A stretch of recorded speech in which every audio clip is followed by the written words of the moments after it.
Good morning, all day. Welcome back to another riveting edition of U108 tutorials on this lovely program known as MYEDBC. This session is going to be on actually doing standard-based assessment using MyEd, and I'll even try, hopefully if I've got time, to throw in how to do a progress report for your students. Now, some people are going to disagree with me on this, and that's fine. That's what we call professional autonomy. So if you don't want to follow my example here, that is your choice. I just think it will make your life a little bit easier and still come up with proper assessment of your students. So first things first, here I've got my IT9 class, and you can see here under my details that it says my average mode is my gradebook default, and my grade scale is my gradebook default. I set those in my preferences in here, and that's what that's referring to. If you've watched any of my other videos, you'd be aware of that, because all my other classes are grades 10 to 12. So for this particular class, I don't want to go with my default. I want to actually change it. So my average mode, I'm going to change that to just categories.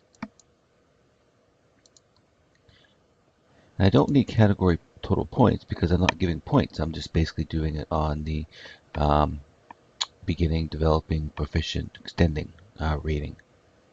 So I'm going to choose categories only. And my grade scale is this one right here, emerging, developing, proficient, and extending. And that's the new terminology that we're using this year. So then I'm going to hit save. So remember to always hit save. When you see it, hit save. Even if you don't think you need to, hit save. So now I'm going to create my, I don't have any classes to link, so I'm not going to worry about that. But my categories, I'm going to create a category.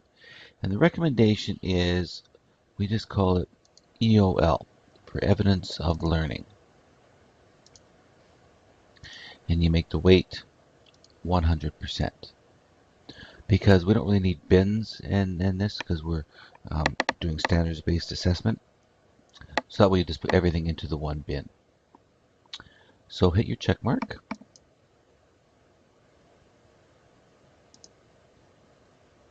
Okay, so there it is there. And then I still have to hit save again. So now I'm good to go. So now I'm going to create my first assignment. So I can just go to scores, and I can create my assignment here, or I can go to assignments and options and add an assignment. I'll do the same thing.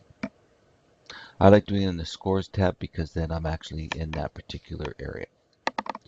So general. So this is for my IT9 class again. So my category is just going to be my evidence of learning. Come up with a column name. This will show up in your gradebook. So I'm going to say history, computers.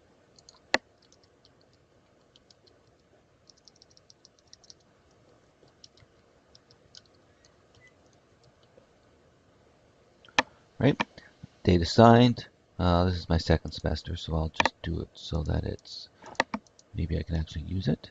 I'm going to say the 4th, and that is going to be due on the 15th. Total points, just put a 1, right? Because again, we're not actually giving it a value, we're just recording on their actual standards.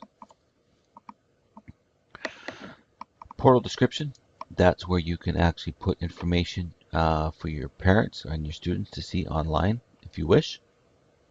I use Google Classroom, so I don't feel that's necessary. And then here you can add any files or links that you want to. And then the standards. This is where you're going to report on the standards that this assignment is actually addressing. So you're going to click multi-add. Please put a check mark here, that's all, because that actually gives you those 4 ratings that you actually want to address. And then go through and choose which standard you would like to do, right? So I'm going to choose that one. and making. I'm going to choose that one, that one. Okay, so I'm going to click OK. So those are the standards that I have chosen.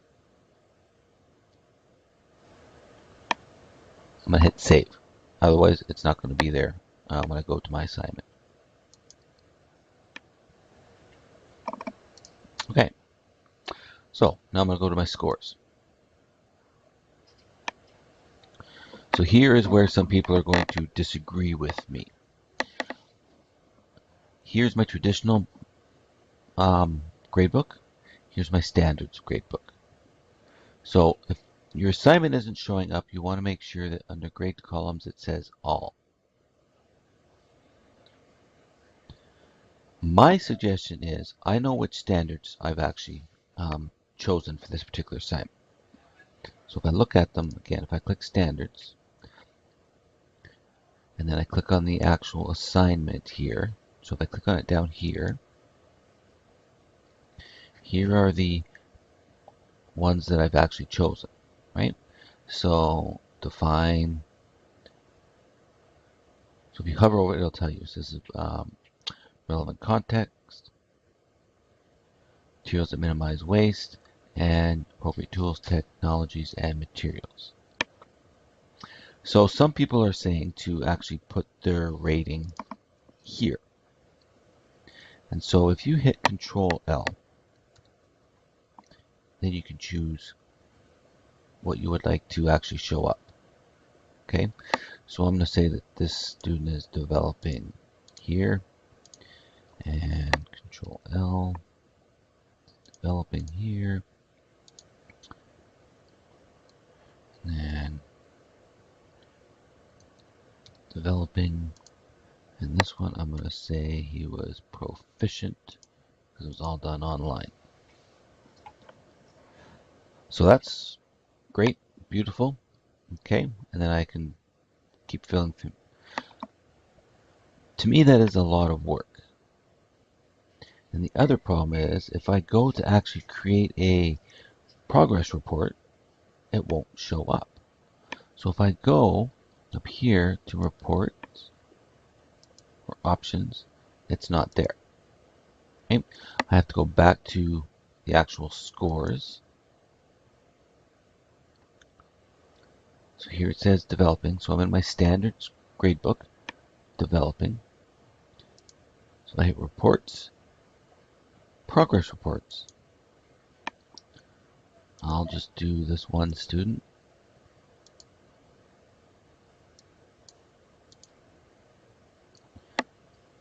And I hit next. Go through my different settings that I would like. These are just demographic, other demographic things like First Nations and that sort of thing. All. So all my assignments, not just my missing ones, I want to show them all, show how they're actually doing. Go next.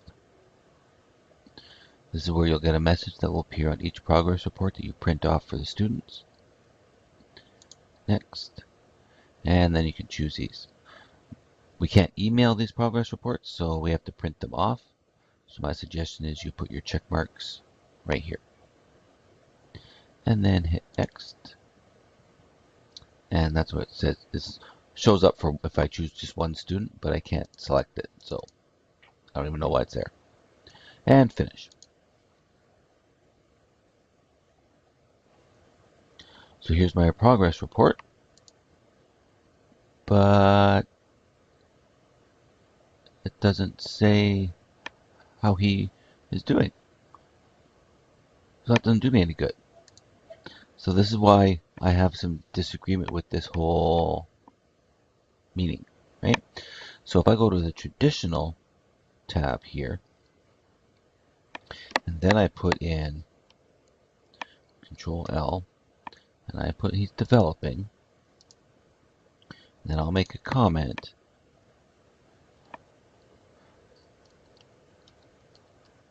Proficient in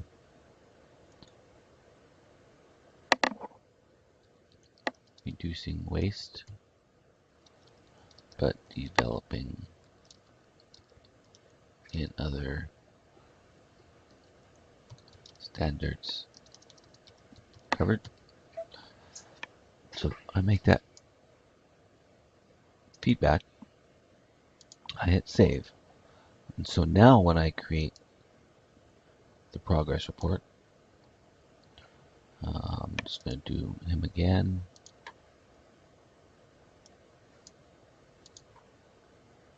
And I'm just going to hit finish because all my settings that I had before in those other windows will remain the same.